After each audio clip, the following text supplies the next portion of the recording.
और हरियाणा की 10 सीटों पर वोटिंग जारी है। सुबह 9 बजे तक 8.31% मतदान हुआ है। सबसे ज्यादा भिवानी, महेंद्रगढ़ और रोहतक में वोटिंग हुई है। बता दें कि फरीदाबाद, गुरुग्राम में सबसे कम मतदान अब तक हुआ है।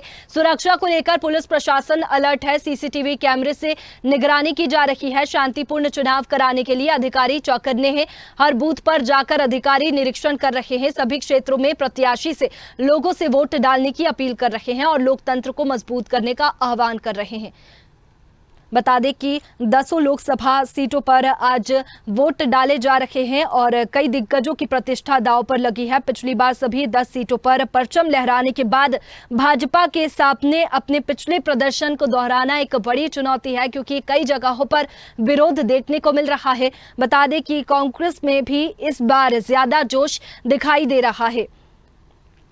वहीं सियासी समीकरणों की भी बात करें हरियाणा में, तो वो भी बदले हुए हैं। हरियाणा में करीब 2.25 महीने चले चुनाव प्रचार के बाद लोकसभा सीट पर आज वोट डाले जा रहे हैं और पिछली बार सभी 10 सीटों पर परचम लहराने वाली भाजपा शुरुआत में खुद को मजबूत मान रही थी, लेकिन अब देखने वाली बात होगी कि नतीजे क्या कुछ कहते हैं। और 10 लोकसभा सीटों पर आज मतदान हो रहा है। सुबह से ही लंबी कतारें मतदान केंद्रों पर देखने को मिल रही है और कई दिग्गजों की प्रतिष्ठा दांव पर है। बता दें कि पिछली बार सभी 10 सीटों पर परचम लहराने के बाद भाजपा के सामने अपने पिछले प्रदर्शन को दोहराना एक बड़ी चुनौती है। और चलिए इसी पर चर्चा करेंगे। हमारे साथ राजनीतिक मेहमान जुड़ चुके हैं। राय सिंह, कांग्रेस प्रवक्ता, हमारे साथ में जुड़ चुके हैं। सर, बहुत स्वागत है आपका स्वदेश न्यूज में। और इसके साथ ही रजत पंजीता हमारे साथ में जुड़ चुके हैं, INLT प्रवक्ता है। सर, बहुत स्वागत है आपका भी स्वदेश न्यूज में। सबसे पहले राय सिंह जी, आपके पास में आना चाहूंगी कि क्या आम आदमी पार्टी का जो साथ है वो आपको फायदा देगा? और बीजेपी की बात करें तो 2019 में 10 सीटों पर बीजेपी थी, लेकिन इस बार आप अपने आप को कहां देखते हैं? जी, आपको मेरी आवाज आ रही है? जी। देखिए, जिस प्रकार आज लोकतंत्र के पर्व में प्रत्येक मतदाता देश में आज बदलाव के लिए निकल रहा है, वो हम देख रहे हैं। और पिछले चुनाव की प्रक्रिया में हमने देखा है कि किस प्रकार युवा, महिला, किसान, मजदूर, व्यापारी, तमाम सभी 36 बिरादरी और वर्ग के लोगों ने सरकार के बदलाव के लिए मुहिम को तेज गति दी है। जहां तक बात है, मैं आपके टीवी चैनल पर देख रहा था कि प्रदेश के मुख्यमंत्री घमंडिया गठबंधन कह रहे हैं, जबकि घमंड और अहंकार और सत्ता का अगर किसी ने शोषण किया है, सत्ता का दुरुपयोग किया है, वो देश के अंदर नरेंद्र मोदी और गृह मंत्री की सरकार ने किया है। घमंड किस प्रकार प्रदेश के पूर्व मुख्यमंत्री मनोहर लाल खट्टर कर्मचारियों को धमका रहे हैं, डरा रहे हैं कि 4 जून तक तुम्हारी बारी, 5 के बाद हम तुम्हें देखेंगे। रही बात, उन्होंने कहा कि भ्रष्टाचार कांग्रेस की शरण में है, इंडिया गठबंधन में है, जबकि जितने भी भ्रष्टाचारी देश में नेता, पार्टी या लोक संस्था हुए हैं, वो आज सारे भाजपा ने अपने वॉशिंग मशीन में शामिल करके सफेद किए हुए हैं। रही बात, एक बयान आपके टीवी पर देख रहा था, कंवरपाल गुर्जर कह रहे हैं कि भय और भूख से हमें और युवाओं को रोजगार के लिए काम चाहिए। अरे, भय के मामले में किस प्रकार लगातार ईडी, सीबीआई और गृह मंत्री का लगातार बयान आप देख रहे हैं।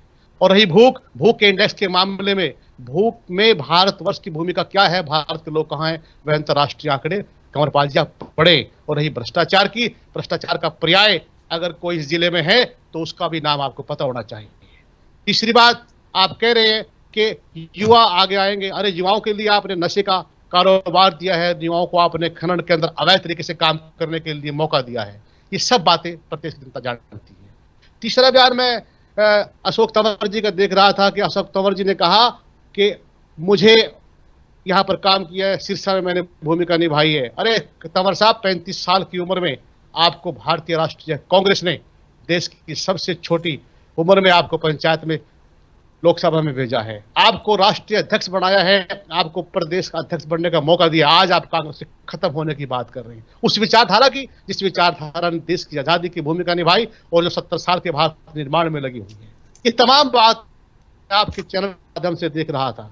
किस प्रकार की राजनीति आज लोग कर रहे हैं, झूठ, फरेब, भय, डर, प्रपंच और सब प्रकार के आंकड़े इनके पास हैं। आज प्रदेश के किसान, आज प्रदेश का युवा, आज प्रदेश की महिलाएं और 36 बिरादरी समझ चुकी है कि अगर कोई सत्ता से हटाना है, सत्तासीन अहंकारी को खत्म करना है, इस देश के लोकतंत्र को बचाना है, संविधान और कानून की मर्यादाओं की रक्षा करनी है, गरीब का गरीब को कार्य देना है, समाज की हर पहलू पर अगर कोई विकास की बात कर सकती है वो केवल कांग्रेस पार्टी कर सकती है। आज सब मतदाता कांग्रेस के लिए आगे आ रहे हैं और ये रुझान जो परिणाम के रूप में 5 जून के आपके सामने आएगा। रही बात आपने कही कि आम आदमी पार्टी का सहयोग कितना मिल रहा है और हरियाणा की स्थिति क्या है, देखिए आम आदमी पार्टी का प्रत्येक कार्यकर्ता इस चुनाव में हरियाणा में जहां और दिल्ली में हमारा गठबंधन है वो कंधे से कंधा मिलाकर कांग्रेस के साथ चल रहा है। और रही बात कि देश की हरियाणा की अन्य 10 सीटों का क्या होगा, मैं कह रहा हूं ये आज आप अपने चैनल पर रिकॉर्ड रख लेना कि इस प्रदेश के अंदर सबसे पहली ऐतिहासिक जीत हमारी नेता कुमारी शैलजा की सिरसा से होगी। और हमारे जो भी युवा प्रत्याशी चाहे करनाल से हैं, चाहे रोहतक से हैं, चाहे मुलाना से हैं, इन युवा प्रत्याशी कर लिया है कि भाजपा की जमानत जब्त करानी है।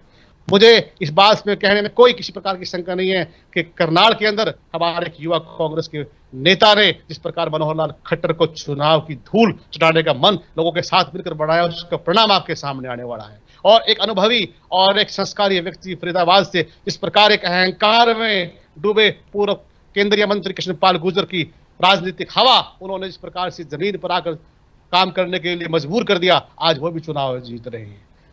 गुड़गांव से राज बब्बर जी चुनाव जीत रहे हैं और लगातार हरियाणा के हर इलाके से, चाहे वो सोनीपत हो, चाहे वो हिसार हो, चाहे कुरुक्षेत्र हो, जहां जहां पर भी लोकसभा में हमारे उम्मीदवार है वो ऐतिहासिक जीत की तरफ बढ़ रहे हैं। और ये तय है कि 4 जून के अंदर देश के अंदर अहंकार खत्म होगा, सत्ता का शोषण करने वाले, चंद लोगों के लिए काम करने वाले वो शासक आज देश से कांग्रेस के हमारे जननायक राहुल गांधी जी की जो मुहिम रही है, हमारे खड़गे जी का जो सशक्त संदेश रहा है, हमारे कांग्रेस के सभी नेताओं के द्वारा और विशेषकर बहादुर कार्यकर्ताओं ने जो कार्य किया है उसके आधार पर मैं कह सकता हूं कि कांग्रेस देश के अंदर इंडिया गठबंधन में आधार पर आगे बढ़ रही है। और बिल्कुल, लेकिन पिछले चुनाव में बीजेपी ने 10 का दम दिखाया था, लेकिन 2024 की बात करें तो आप कितनी सीटें जीतने का दावा कर रहे हैं इन 10 सीटों में से?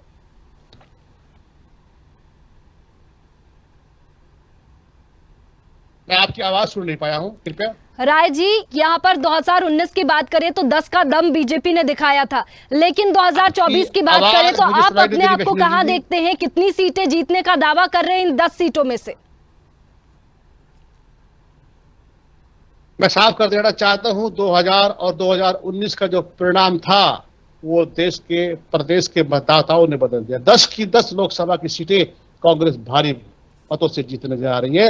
ये मैं नहीं कह रहा हूं वैष्णवी जी, ये हवा का रुख है, लोगों का रुझान है। लोगों ने 10 वर्ष के शासन को देखा है, इस शासक को देखा है। चलिए ठीक है, रजत जी हमारे साथ में बने हुए हैं INLD से। रजत जी, ना आपके पास में पाने के लिए कुछ है और ना खोने के लिए। जब किसानों ने समर्थन मांगा तो आपने समर्थन भी नहीं दिया और अब आपको वोट कटवा जैसा कहा जा रहा है। अभी आपने कहा कि जब किसानों ने समर्थन मांगा तो हमने किसानों को समर्थन नहीं दिया।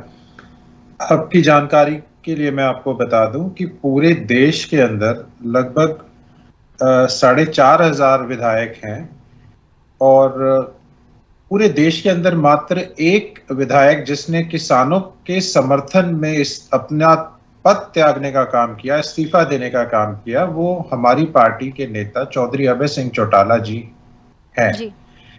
और ना केवल उन्होंने अपने पद से इस्तीफा देने का काम किया, बल्कि निरंतर 1.5 साल तक जब तक आंदोलन चलता रहा, अपने प्रत्येक कार्यकर्ता के घर से एक व्यक्ति की ड्यूटी लगाई कि आप किसान आंदोलन में शामिल भी होंगे, वहां सेवा भी करेंगे। उसके फलस्वरूप हमने वहां जो मूलभूत सुविधाएं नहीं थी, वहां मूलभूत सुविधाएं जो हम कर सकते थे, हमारी पार्टी कर सकती थी, वो हमने सुविधाएं उपलब्ध कराने का काम किया।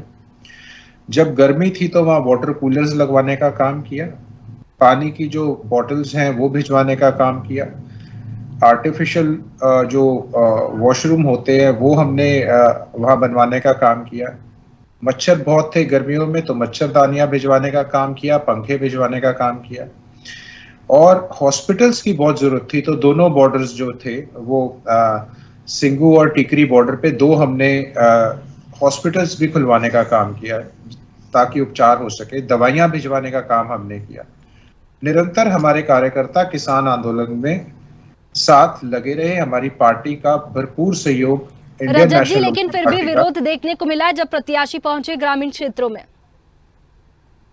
आप थोड़ा कंफ्यूज हैं। आप हो सकता है जेजेपी की बात, हमारा कहीं विरोध नहीं हुआ, हमें तो दूध पिलाया गया। हमारे गुरनाम सिंह चड़ूनी जी हमें सपोर्ट कर चुके हैं, राकेश टिकैत हमें सपोर्ट कर चुके हैं, सुरेश कोत हमें सपोर्ट कर चुके हैं, कंडेला खाप के प्रधान टेकराम कंडेला हमें सपोर्ट कर चुके हैं, किसान संघर्ष समिति हमें सपोर्ट कर चुकी है। तो आपकी हो सकता है कोई जानकारी दुरुस्त ना हो, उसे आप थोड़ा सा पहले अगर दुरुस्त कर ले तो ज्यादा ठीक रहेगा।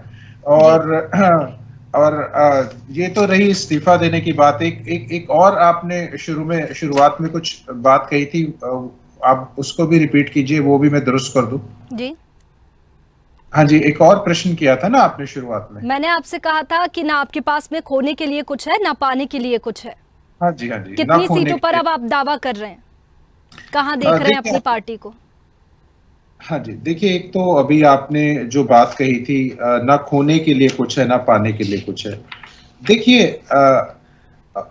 इंडियन नेशनल लोकदल कभी स्वार्थ की राजनीति नहीं करती, और इंडियन नेशनल लोकदल एक ऐसी पार्टी है जिसने हमेशा हरियाणा की जनता के लिए और जो भी वंचित शोषित वर्ग है और जो भी पीड़ित वर्ग है, चाहे उसमें कहीं कोई आंदोलित वर्ग है, उसका साथ भी देने का काम किया, और हरियाणा के हितों के लिए जब भी जरूरत पड़ी तब त्याग देने का काम भी किया। आपको जानकारी थोड़ी और दुरुस्त कर दूं, ये इंडियन नेशनल लोकदल पार्टी है जिसकी वजह से, जिसके प्रयासों की वजह से आज हरियाणा का अस्तित्व है, आज हरियाणा एक अलग स्टेट है। 1985 के अंदर एसवाइएल के लिए न्याय युद्ध लड़ते हुए स्वर्गीय ताऊ देवीलाल जी ने अपने पद से कभी इस्तीफा दिया था। वो अपनी सरकार से लड़ जाते थे। किसानों के कर्ज जब माफ हुए सबसे पहले, तो स्वर्गीय ताऊ देवीलाल जी ने कराने का काम किया था। इस देश के अंदर जो पेंशन की शुरुआत है, बुढ़ापा पेंशन की शुरुआत, वो इंडियन नेशनल लोकदल पार्टी और स्वर्गीय ताऊ देवीलाल जी की देन है। हमारी सरकार में सरकार आपके द्वार प्रोग्राम के तहत चौमुखी विकास जो है वो पूरे हरियाणा का, सड़कें बहुत बढ़िया थी, पंचायतों को करोड़ों की ग्रांट देके पंचायतों में पक्की सड़कें, कुछ झोड़ों का निर्माण हो, चरवाहे हो, और पक्के नाले हो, सारी की सारे हमने काम करने का काम किया। और देखिए, ये तो अगर आप बोलते हैं कि कुछ खोने के लिए पाने के लिए, हम तो हरियाणा की जनता की जो सच में कोई लड़ाई लड़ रहा है सड़क से सदन तक। बिल्कुल, ऐसे तो आप बहुत लॉ एंड ऑर्डर की बात करते हैं, लेकिन नफे सिंह राठी का जो हत्या हुई थी उस पर अभी तक क्या एक्शन हुआ, क्या कुछ किया आपने? देखिए, फिर मुझे लगता है थोड़ी जानकारी का आभास है आपको। इंडियन जो नफे सिंह राठी जी की हत्या हुई थी जी, वो हमारे पार्टी के प्रेसिडेंट थे जी। हमारे साथ गलत हुआ था, हमने सड़क जाम की थी, हमने सीबीआई इंक्वायरी की मांग की थी जी। वो आपको ये सवाल भाजपा के प्रवक्ता से पूछना चाहिए कि अब तक वो जांच जो है। लेकिन यहाँ पर बात की जाए तो आप लॉ एंड ऑर्डर की बात करते हैं, तमाम जो आरोप है वो आप बीजेपी पर लगाते हैं, लेकिन किस तरीके से आपने ये जो मर्डर हुआ था उसको देखा और क्या कुछ इसमें कार्रवाई की मांग की, और क्या बीजेपी का जो नजरिया था वो क्या रहा इस हत्याकांड में? देखिए, उनके परिवार के जो सदस्य हैं, उन्होंने सीधा सीधा जो भाजपा के वहां के विधायक है कौशिक जी, उनके ऊपर जो है वो उनका नाम लेने का काम किया है। ये तो भाजपा बताएगी कि अब तक लॉ एंड ऑर्डर की जहां तक बात करते हैं मैम, तो लॉ एंड ऑर्डर के अंदर आज उत्तर प्रदेश को भी हरियाणा पीछे छोड़ रहा है। क्राइम अगेंस्ट वुमेन में नंबर 2 पे हरियाणा आ चुका है। दिन दिहाड़े डकैती जैसी घटनाएं होती है, मुख्यमंत्री के होते हुए लूटमार हो रही है। जिस शहर में मुख्यमंत्री होते हैं उनके मौजूदगी के अंदर ऐसी घटनाओं का अंजाम दिया जा रहा है। आज आप देख रहे हैं कि लॉ एंड ऑर्डर की क्या हालत है। ये लॉ एंड ऑर्डर की हालत, ये सारे के सारे अगर भाजपा के प्रवक्ता होते हैं, ये सवाल उनके ऊपर जाते हैं सारे के सारे। जब वो जुड़ेंगे तो हम जरूर उनसे पूछेंगे। राय जी हमारे साथ में बने हुए हैं। राय जी, जैसा कि जेजेपी है और आईएनएलडी है, इनकी बात करें तो इन्हें वोट कटवा जैसा कहा जा रहा है कि ये बीजेपी और कांग्रेस के वोट काटेंगे, इसे कैसे देखते हैं आप? देखिए, विशेषकर हरियाणा की राजनीति में अगर आज 10 की 10 लोकसभा सीटों पर चुनावी संग्राम की हम बात करते हैं तो सीधा मुकाबला कांग्रेस और बीजेपी के बीच है। हाँ, ये जो आपने बात कही है कि आईएनएलडी और जेजेपी के बारे में, देखिए ये आप और ये मैं नहीं कह रहे हैं, बल्कि हरियाणा के हर मतदाता इस बात को देख रहा है, समझ रहा है कि कहीं ना कहीं दोनों पार्टियां मिलकर भाजपा की ए और बी टीम की रूप में काम कर रहे हैं। देखिए किस प्रकार से गठबंधन तोड़ा गया। भाजपा द्वारा 4.5 साल जेजेपी ने सत्ता के मजे लिए और ऐन अचानक मौके पर एक संयोजित साजिश और षड्यंत्र और समझौते के तहत गठबंधन से अलग कर दिया गया बीजेपी ने, कि ताकि तुम जाओ फील्ड में और चुनाव लड़ो, कि जो भी सरकार के खिलाफ वोट मिलती है उसको कहीं ना कहीं तुम प्राप्त करो। यही स्थिति आईएनएलडी की है। जब आईएनएलडी, मैं एक बात का समर्थन जरूर करता हूं पंजेटा साहब की, कि किसान की बात अगर कहीं कांग्रेस के बाद किसी पार्टी ने की है, 72,000 करोड़ रुपए डॉक्टर मनमोहन सिंह जी ने माफ किया। इससे पहले किसानों के लिए जो जमीन का अधिग्रहण का मुआवजा है वो दुनिया के अंदर सबसे ऐतिहासिक घोषणा और कानून कांग्रेस ने दिया है। इसके साथ साथ 1 दर्जन से अधिक ऐसी कांग्रेस ने किसानों के समर्थन में विकास की योजनाएं चलाई हैं कि जिसका पूरा भारतवर्ष समर्थन करता है। खुद किसान नेता, चाहे वो राकेश टिकैत जी हो, चाहे वो कोई भी पंजाब की संस्थाएं हो, दक्षिण भारत की संस्थाएं हो, सभी ने कांग्रेस के उस स्वरूप का समर्थन किया है, मजबूती से उसका कहा है कि भाई कांग्रेस ने किसान के फायदे की बात करी है। हाँ, यहां पर मैं कह सकता हूं कि उसके बाद अगर किसी ने पार्टी ने काम किया है वो इंडियन नेशनल लोकदल है। लेकिन जब भी मौका मिलता है, ये बड़ा विडंबना है पंजेटा जी आपकी पार्टी के लिए, लोग देखते हैं, हरियाणा के वासी समझते हैं कि जब भी मौका मिलता है भाजपा के साथ देने में, चाहे वो राज्यसभा चुनाव हो, चाहे वो किसी भी प्रकार की दूसरी सदन में बात रखने की बात हो, जब विरोध का प्रदर्शन या ध्यानाकर्षण प्रस्ताव हो, या हम चाहते हैं कि सरकार को हटाया जाए, कोई बिल लाया जाए, उन सब बिलों में, उन सब मौके पर कहीं ना कहीं इंडियन नेशनल लोकदल बीजेपी के साथ बैठी मिलती है। तो जो हालात आज हरियाणा की राजनीति में हैं, लोग चाहते हैं कि भाजपा को सत्ता से हटाया जाए।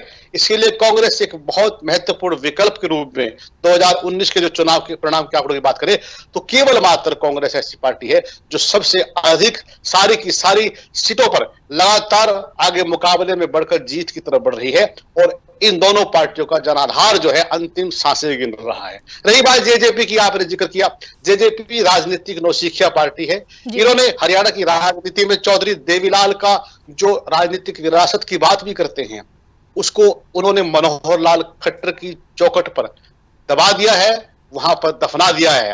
और आज अगर भाजपा प्रदेश में जिंदा है तो वो जेजेपी की वजह से जिंदा है। अगर जेजेपी के 10 विधायक, इनके नेता उस समय अजय सिंह चौटाला को जेल से निकालने की बजाय हरियाणा के हितों की रक्षा के लिए भाजपा को समर्थन देते तो हमें लगता कहीं ना कहीं ये लोगों की भलाई के लिए बात कर रहे हैं। लेकिन इन्होंने अपने पिता अजय सिंह चौटाला और अपने समर्थकों को बचाने के लिए, भ्रष्टाचार बढ़ाने के लिए, उनको जेल से निकालने के लिए इन्होंने समझौता किया। तो आज जेजेपी एक नौसिखिया पार्टी चली गई है। इसका इतिहास में आने वाले 5 जून में जब देखेंगे कि इनके खुद के नेता, इनकी जो नैना चौटाला या जो भी इनके बड़े नेता चुनाव की प्रक्रिया में है, उनकी जमानत जब्त होगी और लोग आगामी विधानसभा चुनाव में इनको विधानसभा क्षेत्रों में घुसने नहीं देंगे।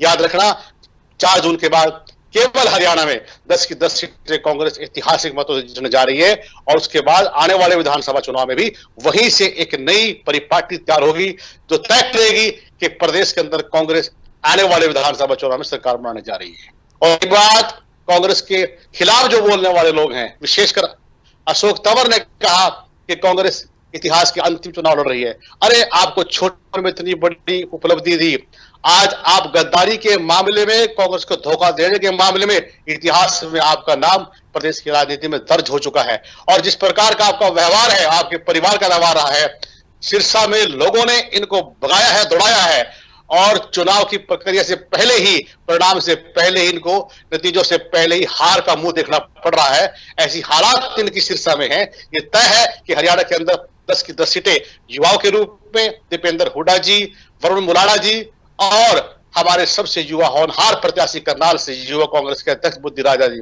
प्रदेश में नए इतिहास रचेंगे। और अनुभव के रूप में महेंद्र प्रताप जी, राज बब्बर जी और जयप्रकाश जी और राव दान सिंह जी, सभी तमाम नेता जीत की तरफ बढ़ रहे हैं। और कुरुक्षेत्र के अंदर जो हमारा इंडिया गठबंधन के प्रत्याशी गुप्ता जी हैं, उन्होंने अपने व्यवहार से, अपने कुशल नेतृत्व से, अपने संगठन के माध्यम से और कांग्रेस के नेताओं के साथ, लेकिन एक बड़ी चुनौती भी है कि बीजेपी ने जो है वो 50% ओबीसी को साधने की कोशिश की है। 50% ओबीसी वोट्स वहां पर है, और उत्तराखंड जैसी राजनीति बीजेपी ने एक एक्सपेरिमेंट हरियाणा में भी किया है कि सीएम बदल दिया जबकि विधानसभा चुनाव होने ही थे। देखिए, जहां तक वैष्णवी जी आप ओबीसी की बात कर रहे हैं, अगर इस देश के अंदर सबसे बड़ा धोखा किसी वर्ग के साथ हुआ है, वो ओबीसी वर्ग है। भाजपा ने चेहरा मोदी का दिखाया और काम किया ओबीसी के खिलाफ। भाजपा ने सभी स्कीमें, चाहे वो शिक्षा के क्षेत्र में हो, चाहे वो रोजगार के मामले में हो, ओबीसी का रिकॉर्डेड एक आंकड़ा है पूरे देश का, मेरे पास भी है, लंबी व्यवस्था हो जाएगी, लंबी बहस हो जाएगी, उस पूरे आंकड़े में तय है कि किस प्रकार तरीके से, बड़े सुनियोजित तरीके से ओबीसी के अधिकारों को भाजपा ने तोड़ा है, छेड़ा है और उनको दफनाया है। और रही बात, आज मुझे बताइए कि किस प्रकार ओबीसी के अधिकार, जो उनके बच्चों को रोजगार मिलता था, उनका आरक्षण होता था, उनका शिक्षा के अंदर जो उनको रियायत मिलती थी, जो उनको दर्जनों स्कीमें कांग्रेस की सरकार ने अलग अलग संस्थाओं के माध्यम से, अलग अलग योजनाओं के माध्यम से ओबीसी के लिए तय की थी, वो सारी की सारी स्कीमें, लाभ की स्कीमें इस भाजपा की सरकार ने बंद कर दी हैं। तो ओबीसी के अंदर बहुत बड़ा असंतोष है और केवल मात्र चेहरा बदलने से, मुख्यमंत्री बदलने से। देखिए, जो 9.5 साल मनोहर लाल खट्टर का घमंड, उनकी अलोकप्रियता, उनका कार्य करने का अंदाजा, किस प्रकार महिला को जब कहा कि हमें यहां पर रोजगार चाहिए, फैक्ट्री लगा दो, तो कहा कि तुम्हें जहाज में बिठाकर बाहर भेज देंगे और वहां पर रोजगार देंगे। जब ब्राह्मण समाज के लोग गए, गर्दन काटने की बात करी और किस प्रकार अहंकार में आकर उन्होंने युवाओं को छेड़ा है, धमकाया है और किसानों के लिए कहा था कि किसानों को आंदोलन बंद करने के लिए पैरेलल बॉडी बनाओ। आरएस के लोगों से कहा था कि तुम लाठियां उठाओ और किसानों पर बरसाओ। तो ये सारी चीजें लोग समझते हैं। और अभी आपने 2 दिन पहले उनका बयान सुना है, अहंकार के अंदर कर्मचारियों को धमकाया है कि 4 जून तक सरकार हमारी है, तुम्हारी बात सुन लेंगे, आचार संहिता है, 5 जून के बाद बारी हमारी है। तो मुख्यमंत्री, जो पूर्व मुख्यमंत्री हैं मनोहर लाल खट्टर, वास्तव में मुख्यमंत्री वो चाहेंगे। हमारे साथ में नेहा धमन जी जुड़ गई है, बीजेपी प्रवक्ता है। नेहा जी, स्वागत है आपका स्वदेश न्यूज में। वैष्णवी जी, नेहा जी, 10 का दम क्या बीजेपी 2024 में दिखा पाएगी? जो बात 2019 में थी वो कहीं 2024 में दिखाई नहीं दे रही है। ऐसे में कहाँ देखते हैं अपनी पार्टी को? बिल्कुल नहीं वैष्णवी, ऐसा बिल्कुल भी नहीं है कि बीजेपी का दम आपको 2019 में दिखा था और आज लोकसभा चुनाव 2024 में नहीं दिख रहा है। अभी मुझे लगता है कि शायद कांग्रेस के प्रवक्ता बात कर रहे थे, उनकी बात में 1% भी सच्चाई नहीं थी वैष्णवी जी। जिस जगह की वो बात कर रहे थे, वो मेरे ही हिसार लोकसभा क्षेत्र में पूर्व मुख्यमंत्री मनोहर लाल जी आए हुए थे और उस सभा में मैं उपस्थित थी। उन्होंने इस तरह का कोई भी बात उस महिला से नहीं की थी और बाद में उन्होंने उसको क्लियर भी किया था। और ये नैरेटिव सेट करने की बात है जो विपक्ष करता है। मैं उस सभा में उपस्थित थी, मैं साक्षी हूँ उस सभा का कि उन्होंने कोई भी ऐसे बदतमीजी से बात नहीं की थी उन महिला से। और उन्होंने वो एक हंसी मजाक में एक बात हो रही थी और एक बड़े होने के नाते, एक पिता की भूमिका में होने के नाते अपने बच्चों से कोई भी बात कर सकते हैं। दूसरी बात, ये बात कर रहे हैं कि आरएसएस के लोगों को लेकर जो बात कहे जा रहे हैं, ये सब सरासर झूठ है। एक नेशनल चैनल पर बैठकर मुझे हैरानी होती है कि किस तरह से आप झूठ का पुलिंदा बांधकर लोगों में भ्रम फैलाने के लिए कुंठित मानसिकता की राजनीति करते हुए आप लोगों को बरगलाने का काम करते हैं। इनके पास में अपने कार्यकाल को बताने के लिए कुछ भी नहीं है। हुड्डा जी के समय में 10 साल में जो त्राहिमाम जनता के बीच में मचाया था इन्होंने, जो भ्रष्टाचार फैलाया था, जो नौकरियों के नाम पर दलालों की एक बहुत बड़ी फौज खड़ी कर दी थी, उसके विषय में तो इनके पास बताने के लिए कुछ है नहीं। अच्छे काम इनके पास कुछ है नहीं। लेकिन पिछले 10 वर्षों में केंद्र की सरकार ने और हरियाणा सरकार ने, चाहे वो मनोहर लाल जी की सरकार रही हो और चाहे वो अब नायब सिंह सैनी जी का नेतृत्व रहा है, आप देखिए कि नेटवर्क जो है, चाहे सड़कों का नेटवर्क है, वो हमने बनाया। हमने रेलों को सुविधाएं और बढ़ाई और उनका इलेक्ट्रिफिकेशन किया, नई पटरियां बिछाई, नई ट्रेनें लाए। और सबसे बड़ी बात, जितने भी कॉलेजेस ये छोड़कर गए थे उनको हमने जीर्णोद्धार कराया और नए कॉलेज खुलवाए। हमने आज 182 कॉलेज खोल दिए, नए गर्ल्स कॉलेज खुलवाए हरियाणा प्रांत में।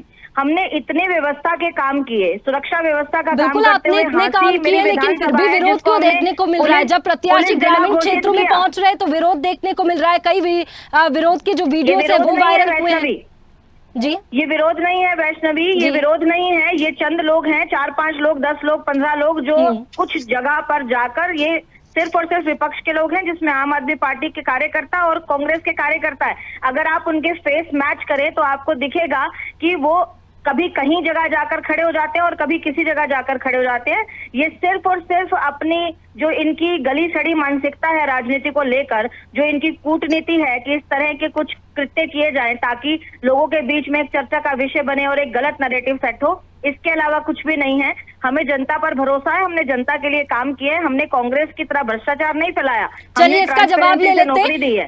रजत जी आपके पास में अगले सवाल में लौटेंगे, लेकिन जो नेहा जी ने कहा है उसका जवाब राय सिंह जी से ले लेते हैं। राय जी आप कहिए। देखिए, जिस प्रकार मेरी बहन कह रही है कि मुख्यमंत्री जी ने अपने बच्चों को नसीहत दी है, क्या बच्चा अगर रोजगार मांगे, क्या कोई महिला अपने बच्चों के लिए रोजगार मांगे और उसको कहा जाए कि आपको जहाज में बैठाकर घुमाया जाएगा, यहाँ से उड़ाया जाएगा? अरे ये नसीहत, और कहा कि नसीहत नहीं है, ये एक डर है, एक दबाव है, एक मजाक है सिस्टम के साथ। एक बात। दूसरी बात, इन्होंने कहा कि भ्रष्टाचारी तो पूरे देश के जितने भी, जिन पर भी आरोप लगाया था प्रधानमंत्री और दूसरे लोगों ने, वो आज भाजपा की शरण में है। सबसे बड़ा भ्रष्टाचारी कुरुक्षेत्र के अंदर कहा था, रिकॉर्डेड बयान है कि प्रधानमंत्री ने कहा था कि जिंदल साहब को जेल में होना चाहिए, कोयला चोर है, लोगों ने तो तिजोरी में पैसे रखे हैं। एक व्यक्ति नवीन जिंदल है जिसने अपने तिजोरी में कोयला रखा है। क्या आप प्रधानमंत्री के बयान को गलत मानते हो? दूसरी बात, ये कह रहे हैं कि जिस प्रकार से रोजगार दिया है, रे रोजगार, लगातार पेपर 40 से अधिक पेपर लीक हुए हैं। कितने करोड़ों रुपए अटैची में एसएस बोर्ड के, एचपीएससी बोर्ड के बाहर पड़े पाए गए, आज तक जांच हुई है किसी की? वही बात ये कह रहे हैं करनाल के अंदर लगा जो डायरी पाई गई थी लगभग करोड़ों रुपए के राजस्व के घोटाले की, वो केवल 2 अधिकारियों पर गाज गिर कर उस डायरी में जो नाम थे, जो लाभार्थी थे भाजपा के पदाधिकारी, नेता, सांसद, विधायक, उनके नाम हटा दिया। जवाब भी देना चाहूंगी। बिल्कुल आपसे जवाब लेंगे, लेकिन इस वक्त एक बड़ी खबर सामने आ रही है, जहां 6वें चरण में 8 राज्यों की 58 सीटों पर मतदान हो रहा है और बात की जाए तो मतदान केंद्रों पर लंबी कतारें देखने को मिल रही है। बता दें कि लंबी कतारें मतदान केंद्रों पर सुबह से ही देखने को मिल रही है। सुबह 7 बजे से मतदान की जो प्रक्रिया है वो शुरू हुई और अब तक का जो वोटिंग परसेंटेज है वो भी सामने आ रहा है। बिहार में सुबह 11 बजे तक 9.66% मतदान हुआ है। इसके साथ ही बात करें तो हरियाणा में सुबह 11 बजे तक लगभग 8.31% मतदान, जम्मू कश्मीर में सुबह 11 बजे तक 8.89% मतदान हुआ है। इसके साथ ही अगर बात करें झारखंड में सुबह 11 बजे तक 11.74% मतदान हुआ है। बता दें कि ओडिशा में सुबह 11 बजे तक 7.43% मतदान, और उत्तर प्रदेश की बात करें तो उत्तर प्रदेश में सुबह 11 बजे तक लगभग 12.33% मतदान हुआ है। इसके साथ ही पश्चिम बंगाल में सुबह 11 बजे तक 16.54% मतदान हुआ है। बता दें कि जो वोटिंग परसेंटेज है वो भी बढ़ता हुआ नजर आ रहा है, क्योंकि पिछले चरणों की बात करें तो वोटिंग परसेंटेज कम था, जिसके बाद में काफी जागरूकता अभियान चलाए गए और उसके बाद में आज देखें तो गर्मी को देखते हुए भी ये देखना होगा कि आज कितना वोटिंग परसेंटेज निकलकर जो है वो सामने आता है। तो वोटिंग परसेंटेज ये आपको 11 बजे तक का बता रहे हैं, जहां 6वें चरण में 8 राज्यों की 58 सीटों पर मतदान हो रहा है और ये वोटिंग परसेंटेज था। और एक बार फिर चर्चा में लौटेंगे। रजत जी हमारे साथ में बने हुए INT प्रवक्ता है। रजत जी, यहाँ पर बात की जाए तो राय सिंह जी ने एक बात कही थी कि जो अच्छी बात है कि आप कई मुद्दे उठाते हैं, सड़क को लेकर के आपने मुद्दे उठाए, पानी को लेकर के उठाए, कई मुद्दे आपने उठाए, लेकिन कई ऐसे मुद्दे भी हैं जिनमें आप बीजेपी के साथ में नजर आए। ये बात यहाँ पर राय सिंह जी ने कही थी। देखिए, राय सिंह जी की बात का भी जवाब मैं देता हूं, लेकिन उससे पहले यहाँ भाजपा की प्रवक्ता थी, उन्होंने कॉलेजेस की बात की, तो मैं उन्हें बता देना चाहता हूं कि उसमें से आपके 127 में तो प्रिंसिपल ही नहीं है, और आपके एजुकेशन एलिमेंट्री एजुकेशन में आपके 42,014 पद खाली पड़े और सेकेंडरी एजुकेशन में 28,884 पद खाली पड़े। बच्चों को आप नौकरी के नाम पे कौशल रोजगार की अस्थायी नौकरी दे रहे हैं जिसमें कोई मेरिट नहीं है, जिसके अंदर कोई आगे पेंशन नहीं है और 1 साल का अस्थायी रोजगार है। बच्चों को आप इजराइल भेज रहे हैं, हरियाणा की, जो कि युद्ध क्षेत्र है। उसके बाद एक 13,462 पोस्ट जो है वो आपने परमानेंटली जो है वो खत्म कर दिए हैं। कभी पेपर लीक हो रहे हैं, कभी क्वेश्चन रिपीट हो रहे हैं, कभी डोमिसाइल की जो आपने उम्र है उसको कम कर दिया उसके अंदर एलिजिबिलिटी के अंदर। 5000 स्कूल आपने मर्जर के नाम पे बंद कर दिए। टीचर्स में है तो गेस्ट टीचर्स की आपने पिटाई करी, लेक्चरर्स की आपने उनकी पिटाई करी, और जो हंगर स्ट्राइक के ऊपर है उसमें गेस्ट टीचर्स भी हैं, लेक्चरर भी हैं, म्यूजिक वाले भी हैं, टीजीटी भी हैं, उनके ऊपर आपने लाठीचार्ज भी करने का काम किया। आप ही की सरकार के अंदर स्कॉलरशिप स्कैम हुआ जो 144 करोड़ का है। आप ही के राज में जो बच्चे हैं, जो एनसीआरबी का डेटा कहता है कि 51 स्टूडेंट्स जो हैं वो हर रोज सुसाइड कर रहे हैं, हर 5वें दिन एक बच्चा ड्रग ओवरडोज से मर रहा है। हरियाणा का स्टूडेंट, हरियाणा जो मैंने ड्रग ओवरडोज से बताया वो पंजाब से भी आ गया हरियाणा, और सुसाइड रेट भी हरियाणा का जो है वो लगभग 2% नेशनल एवरेज से भी ज्यादा है। नेशनल एवरेज की बात कर रहा हूँ। तो आप ये बताइए कि 315% अनएम्प्लॉयमेंट जो है 2014 से हरियाणा में कैसे बढ़ गई? 315%। बॉन्ड पॉलिसी में 40,000 फीस होती थी, उसको आपने 50 लाख किया, फिर 40 लाख किया। देखिए, ये तो सारी बातें हो गई इनकी। अब आपने बात की है जो कांग्रेस के प्रवक्ता ने बात की। देखिए, बड़ी अजीब सी बात है। हो सकता है विधानसभा का सत्र ना देखते हो, पूरा देश जानता है अगर कोई सरकार को कटघरे में खड़ा करता है तो चौधरी अभय सिंह चौटाला जी है। कांग्रेस का काम तो वॉकआउट करना है, कोई भी बड़ा मुद्दा हो स्टेट का वो वॉकआउट कर जाती है। मुझे समझ में नहीं आई एक बात की किस हिसाब से इन्होंने राज्यसभा की बात की। हो सकता है ये सुभाष चंद्र जी का इलेक्शन भूल गए हो, जिसमें भूपेंद्र सिंह हुड्डा ने अपना बैलेट सोनिया गांधी के कहने के बावजूद खाली छोड़ा और 14 विधायकों ने अपनी शाही बदली और भाजपा के कैंडिडेट को जितवाने का काम किया। हमने ऑन रिकॉर्ड आज तक कभी भाजपा को राज्यसभा में वोट नहीं किया। ये रिकॉर्ड की बात है कि पवार जी जो है वो भाजपा के सिंबल के ऊपर भाजपा के कैंडिडेट थे, और कार्तिकेय शर्मा जन चेतना पार्टी से एक इंडिपेंडेंट कैंडिडेट के तौर पे अपना फॉर्म भर रहे थे। वो बाद में किसको समर्थन करते हैं नहीं करते हैं वो उनकी बात है। हमने एक इंडिपेंडेंट कैंडिडेट को सपोर्ट किया, ना कि बीजेपी के कैंडिडेट को। इन्होंने तो सरेआम जितवाया।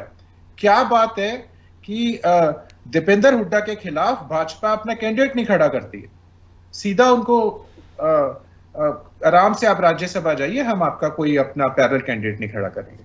हैरानगी की बात है, इन्होंने कहा बीएसी बिजनेस एडवाइजरी कमेटी की मीटिंग, उसके अंदर तो हम है ही नहीं, उसके अंदर तो हुड्डा साहब है, वो डिसाइड करते हैं हाउस का बिजनेस, हम थोड़ी ना करते हैं। तो आपको सोचना चाहिए बोलने से पहले। हर मुद्दे पे भूपेंद्र सिंह हुड्डा भाजपा की मदद करते हैं। इस इलेक्शन में टिकट वितरण में भी किया। अगर इतनी भारी एंटी इनकम्बेंसी में भी भाजपा हरियाणा में कोई सीट जीतती है, उसका सारा श्रेय। चलिए इसका जवाब ले लेते हैं। राय जी, क्या कहेंगे आप इस पर? उसकी एक वजह है, उसकी वजह कि भूपेंद्र सिंह हुड्डा 6-7 केसेस के अंदर जमानत में है। अभी ढींगरा आयोग की भी जो है वो भी उन्होंने कह दिया कि जांच जारी कर सकता है वो आयोग। तो देखिए, हुड्डा साहब के ऊपर बहुत सारा दबाव है, वो इसी वजह से भाजपा की सब जानते हैं। अगर भाजपा की हरियाणा में कोई मदद कर रहा है तो वो भूपेंद्र सिंह हुड्डा है। ये इसमें कोई छुपी बात है। अब इनको मैं बताता हूं जो इन्होंने हमारे ऊपर इल्जाम लगाया। देखिए, थोड़ा समय मैं लूंगा, उसके बाद चाहे आप समय ना दीजिए। कांग्रेस किसान आंदोलन में अगर कांग्रेस का एक विधायक भी इस्तीफा दे देता तो हम कांग्रेस को वोट डाल देते, हम कांग्रेस को सपोर्ट कर देते। अगर एसवाईएल का इश्यू जो है कांग्रेस सॉल्व कर देती, हम तब भी कांग्रेस को वोट डाल देते। अगर कांग्रेस ओपीएस ना लागू करती, हम तब भी कांग्रेस को वोट डाल देते। अगर स्वामीनाथन आयोग के ऊपर भूपेंद्र सिंह हुड्डा 10 साल तक चेयरमैन बनकर कुंडली ना मारकर बैठे होते और उन्होंने कोई फैसला नहीं लिया, तो आज 750 किसानों की शहादत ही ना होती। अगर जीएसटी का ड्राफ्ट कांग्रेस ने ना किया होता, जिससे सारे व्यापारी दुखी हैं, तब भी हम कांग्रेस को डाल देते। अगर मिर्चपुर में दलितों को उजाड़ने का काम जो कांग्रेस ने किया, अगर वो ना किया होता, तब भी हम कांग्रेस को वोट डाल देते। अगर असंध, निसिंग और कादमा जैसे जो आपने किसानों के ऊपर बर्बरता अपनाई, तब भी हम डाल देते। अगर मारुति फैक्ट्री कांड ना हुआ था, तब भी डाल देते। मैयड़ में एक मासूम सा बच्चा था, सुनील चौहान, छोटा सा, जाट आंदोलन के में, वो कांग्रेस की सरकार में गोलियों से आपने भूना और लोगों को भी भूना, मगर वो छोटे से बच्चे के ऊपर गोली ना चलाई होती ना, तब भी और हम आपको डाल देते। अगर रोहतक में गेस्ट टीचरों पे गोलियां ना चलवाई होती, तब भी डाल देते। हीरो होंडा कांड ना कराया होता, तब भी डाल देते। सीएलयू का माफिया में किसानों की आपने जमीन ना हथियाई होती और SEZ के नाम के ऊपर और जो CLU प्रॉपर्टी डीलरों की सरकार आपने चलाई, हम तब भी आपको वोट डालते। चलिए रजत जी, समय बहुत कम है, हम जवाब ले लेते हैं इसका। राय सिंह जी, आप कहिए अब। कोयला चोरी किसकी सरकार में हुआ? कर देगी, भाजपा में शामिल हो जाओ। कॉमनवेल्थ किस में हुआ? बफोर्स अब सुनिए, कोस्टा वेस्टलैंड किस में हुआ? अरे घोटालों से भरे हो लोग, बेशर्मो। तुम नेहा जी, चलिए रजत जी, समय बहुत कम है, हम जवाब ले लेते हैं इसका। राय सिंह जी, आप कहिए। देखो, गरेबान में जाके देखो किसी के ऊपर उंगली उठाने से पहले आपने ये बात ना बोली होती। आप ये बताओ 2014 में आपके 2 लाख वोट हमसे कम थे, जो हमें वोट काटू बोलते हो। अरे हमसे एक MP कम था 2014 में आपका। आपने ऐसी बातें ना की होती तो मैं आपको फिर भी ना जवाब देता। आप माहौल था, इनका पास क्या है बता दो रिकॉर्ड कभी बताओ। अभी दे रहा हूँ, अभी दे रहा हूँ। 1 मिनट राय सिंह जी, 1 मिनट, आपको मैं कुछ और बात बताना चाहता हूँ। यही बात जो हमें हराने के लिए इलाहाबाद में मोदी जी आए। हमारी सिक्योरिटी वापस होती है, हमारे प्रधान को गोलियों से भून दिया जाता है। किसान आंदोलन के अंदर आप ये सारी पार्टियां इकट्ठी हो गई थी, तब नहीं दिखा था? तब कांग्रेस ने भाजपा की मदद की है इलाहाबाद के अंदर, अपनी पार्टी की जमानत जब्त करवा दी। चलिए रजत जी, समय बहुत कम है, अब नहीं दिखा प्लीज आपको? राय सिंह जी, आप कहिए। बाढ़ आई तब नहीं दिखा है? किसान आंदोलन में नहीं दिखा आपको? बेड़िया बांध रही थी आपके पैसे, या बेड़िया हाथों में तो आंदोलन में चुनाव में पैरों में बेड़िया में कुड़ियां में क्या था आपने स्वीकार किया? समर्थन में खड़े हुए हैं ये लोग, झूठ बोलते चलिए हैं। नेहा जी हमारे साथ में बनी हुई है। नेहा जी, आपसे एक सवाल है कि एक एक्सपेरिमेंट तो आपने किया है कि नायब सिंह सैनी को आपने मुख्यमंत्री बना दिया, लेकिन तमाम जो आरोप है वो लगते हुए नजर आ रहे हैं कि विधानसभा चुनाव तो होने ही थे, लेकिन मुख्यमंत्री क्यों बदल दिया बीजेपी ने? देखिए, इस विषय में बहुत सारी बात हो चुकी है, हर बार डिबेट में ये बात उठी है, उसके बाद से काफी डिबेट हुई। हमारी तरफ से हमेशा एक ही बात रही है और वही बात ही सत्य है। इसमें कोई भी कहते हैं ना कि बाल की खाल खींचने वाली बात नहीं है। हमारी भारतीय जनता पार्टी का जो संस्कार है, यहाँ पर एक परिवार की तो बात है नहीं, कुछ चंद सदस्यों की बात है नहीं। यहाँ पर शीर्ष नेतृत्व का एक पैनल बैठता है, वो जो भी डिसीजन लेता है जनता की मन की बात को जानने की बात से लेकर, कार्यकर्ताओं के मन की बात की जानने को लेकर, और राज्य के उस राज्य के जो भी लिए बेहतरी होती है उसके लिए काम करते हैं। किसी भी तरह से माननीय मनोहर लाल जी को मुख्यमंत्री पद से हटाना नेगेटिविटी या नकारात्मकता की बात नहीं है, क्योंकि उनकी जरूरत केंद्र में माननीय नरेंद्र मोदी जी को थी। उनको उनका साथ केंद्र के लिए चाहिए था, इसलिए उनकी प्रमोशन की गई है, ना कि उनका डिमोशन किया गया है। और उनकी जगह देखिए, दूसरी पार्टियों में अगर आप देखेंगे तो केवल एक एक दो दो नाम दिखते हैं, वो भी परिवार के नाम दिखते हैं। जितने भी कार्यकर्ता उनके साथ पिछले 20, 30, 40 वर्षों से जुड़े हैं, उनका कभी भी नाम नहीं आता कि वो सर्वोच्च कुर्सी पर बैठने लायक होंगे। जब भी मुख्यमंत्री की बात आएगी तो उस परिवार का सदस्य ही बैठेगा, चाहे वो कांग्रेस की बात हो, चाहे वो INLD की बात हो, चाहे JJP की बात हो। लेकिन हमारी पार्टी में एक व्यक्ति सिटिंग मुख्यमंत्री होते हुए भी बहुत ही सहज भाव से, बहुत ही कृतज्ञता के भाव से, संगठन के प्रति प्रेम के भाव से अपनी कुर्सी को अपनी नई पीढ़ी को सौंपकर अपने नए कार्य क्षेत्र में चला जाता है। ये सद्भाव की भावना दूसरी पार्टी के लोग नहीं समझ सकते। माननीय नरेंद्र मोदी जी को केंद्र में माननीय मनोहर लाल जी की जरूरत है, इसीलिए उनको वहां से वहां भेजा गया है, इसीलिए लोकसभा चुनाव लड़ाया जा रहा है। इसमें कोई भी नकारात्मकता ढूंढने की आवश्यकता नहीं है। जनता को इस बात का पता है, क्योंकि जनता भारतीय जनता पार्टी संगठन के कार्य को समझती है, कांग्रेस के परिवारवाद को समझती है, INLD के क्षेत्रवाद को समझती है, परिवारवाद को समझती है। वहां पर तो सर्वे सर्वा केवल एक व्यक्ति होता है। अभी रजत जी बहुत सारी बातें बोल रहे थे, लेकिन रजत जी को मैं हर बार हर डिबेट में करेक्ट करती हूँ कि ये डाटा आपका मनगढ़ंत है। इस मनगढ़ंत डाटा को आप पब्लिक में प्रस्तुत ना किया करें, क्योंकि इसके भी हो सकता है प्रतिफल आपको कभी ना कभी झेलने पड़ जाए। 350% बेरोजगारी का मतलब आप समझते हैं? आप बोल रहे हैं 350% बेरोजगारी बढ़ गई, उसका मतलब समझते हैं आप? घर बैठे बैठे आप ये बातें मनगढ़ंत कहां से लाते हैं, मुझे समझ में नहीं आती। इन डाटा का जो भी ये डाटा प्रस्तुत करते हैं उनका कोई ऑथेंटिकेटेड नहीं डाटा है ये। इसकी ऑथराइजेशन कौन लेगा? रजत पंजेटा जी लेंगे इसकी ऑथराइजेशन? अगर इस पर कार्रवाई होती है तो क्या रजत जी इसको प्रूव कर पाएंगे कि 350% बेरोजगारी कहां से बढ़ गई? आज हमने कांग्रेस के पिछले 10 साल के कार्यकाल में 75,000 नौकरियां दी, कांग्रेस ने हमने 1.5 लाख नौकरियां दे दी। आप बात कर रहे हैं कि बेरोजगारी बढ़ी है। माननीय नरेंद्र मोदी जी के प्रयास से, माननीय मनोहर लाल जी के प्रयास से और अब आगे नायब जी के प्रयास से भी हरियाणा प्रदेश के जो युवा हैं वो स्वरोजगार की तरफ बढ़े हैं। और पिछले टर्म के हिसाब से, चाहे वो चौटाला साहब की सरकार रही हो, चाहे कांग्रेस की सरकार रही हो हुड्डा जी की, उस समय में जो युवा थे वो कारोबार में ना जाके सरकारी नौकरियों की तरफ देखते थे और सरकारी नौकरी नहीं मिलती थी तो वो किसी भी लायक नहीं बचते थे। लेकिन आज का जो युवा है उसको एमएसएमई की तरफ अग्रसर करना, उसको अपने लिए खुद रोजगार कैसे उत्पन्न किया जाए और अपने जैसे और युवाओं को कैसे रोजगार दिया जाए, इसका मोटिवेशन, इसका स्किल। चलिए नेहा जी, 4 जून को नतीजे आएंगे और देखना होगा कि नतीजे किसके पक्ष में होंगे। फिलहाल आप सभी मेहमानों का हमारे साथ में जुड़ने के लिए बहुत शुक्रिया।